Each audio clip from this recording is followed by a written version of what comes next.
Well, we're starting a new unit.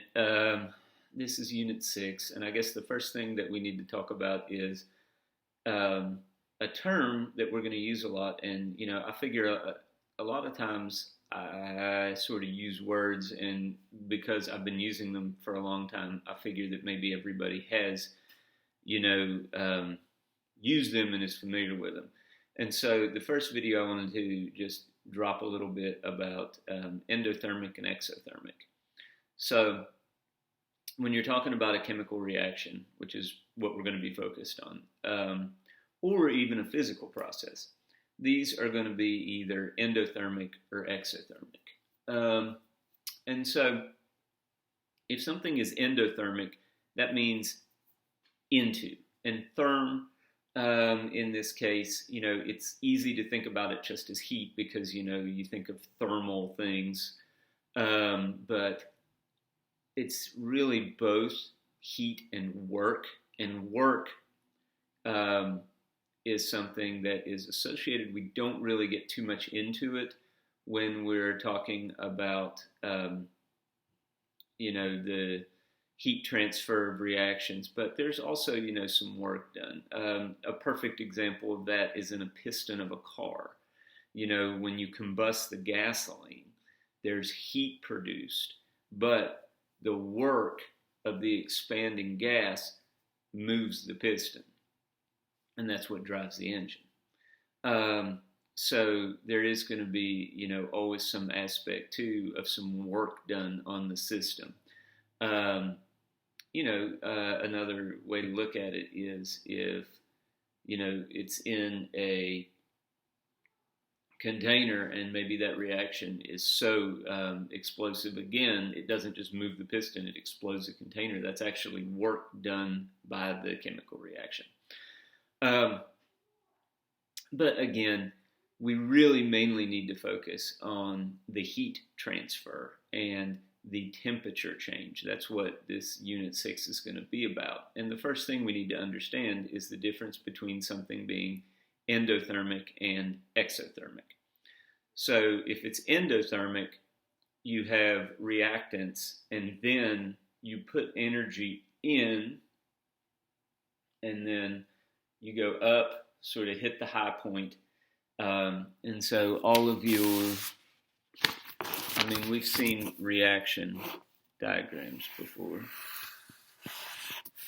And so if something is endothermic, it goes like this. It starts here, and then it has to go up, and then it levels out here. And your products have more energy than the reactants. We've had to put energy in some way to get that reaction to happen. Maybe we had to heat it. Maybe we had to hit it with UV light. There are a lot of different ways to put energy in. When you're doing something like dissolving a salt, sometimes it's just as simple as having to stir. Stir is putting energy in. That is energy that you're creating. And then, for exothermic, it's just almost kind of the opposite in that, if you're exothermic, you start here like that.